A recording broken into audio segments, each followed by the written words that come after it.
ഒരു രക്ഷയില്ല, ഒരു രക്ഷയില്ല. നിങ്ങൾ ഇതൊന്ന് കേട്ടോക്കെ. India is the only country in the world where you can piss in public but can't kiss in public.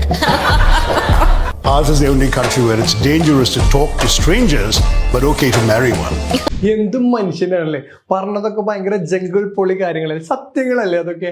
ഇതുപോലെ രണ്ട് കാര്യം ഞാനങ്ങോട്ട് മേട്ടെ. നമ്പർ 1, അതായത് ഭർത്താവിൻ്റെ വീട്ടുകാരും ഭർത്താവിൻ്റെ വീടും അത് നമ്മൾ സ്വന്തം പോലെ കാണണം, അതിലൊരു തർക്കമില്ല. പക്ഷേ ഭാര്യയുടെ അമ്മയും അച്ഛനും വീട്ടുകാരും അതേപോലെ കാണാറുണ്ടോ നമ്മുടെ നാട്ടിൽ? ചിലയിടത്ത് ഉണ്ടാവും, പക്ഷെ പലയിടത്തും ഇല്ല. അടുത്തത് ഞാൻ വളരെ പേഴ്സണലായിട്ട് ശക്തമായിട്ട് പ്രതികരിക്കുന്ന ഒരു സംഭവം എന്താണെന്നറിയോ?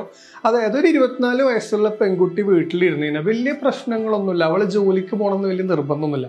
പക്ഷേ ഒരു 23 വയസ്സുള്ള ഒരു ആൺകുട്ടി പഠിത്തമൊക്കെ കഴിഞ്ഞിരിക്കുകയാണെങ്കിൽ അവന് ഉത്തരവാദിത്തം ഇല്ലാത്തവൻ, പണിക്ക് പോകാത്തവൻ, മടിയുള്ളവൻ, അവന് ചാർത്താത്ത ഒരു തേങ്ങയില്ല. അടുത്ത എന്താണെന്നറിയോ? നമ്മൾ ഭൂരിഭാഗം പേരും ഭയങ്കര മതവിശ്വാസികളാണ്.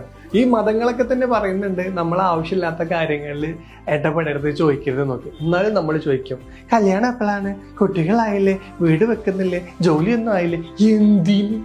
ലാസ്റ്റ് ഒന്നുകൂടി പറയട്ടെ, നമുക്ക് മലയാളത്തിന്റെ അക്ഷരമാലല്ലേ അത് ഈ ഫുള്ള് അറിയൂല അധികം പേർക്കും. പക്ഷെ ഇംഗ്ലീഷിന്റെ ആൽഫബറ്റ് ഫുള്ള് അറിയാം. നമുക്ക് ഗ്രാമർ അറിയും, ഇംഗ്ലീഷിന്റെ അല്ല. ഫ്ലുവൻ്റ് ആണോ? അതുമല്ല. എന്തൊക്കെ കോമഡി അല്ലേ നമ്മുടെ നാട്ടിൽ. ഇതുപോലെ നിങ്ങൾക്ക് തോന്നുന്ന എന്തെങ്കിലും ഉണ്ടല്ലേ, താഴെ നിന്ന് കമന്റ് ചെയ്യും.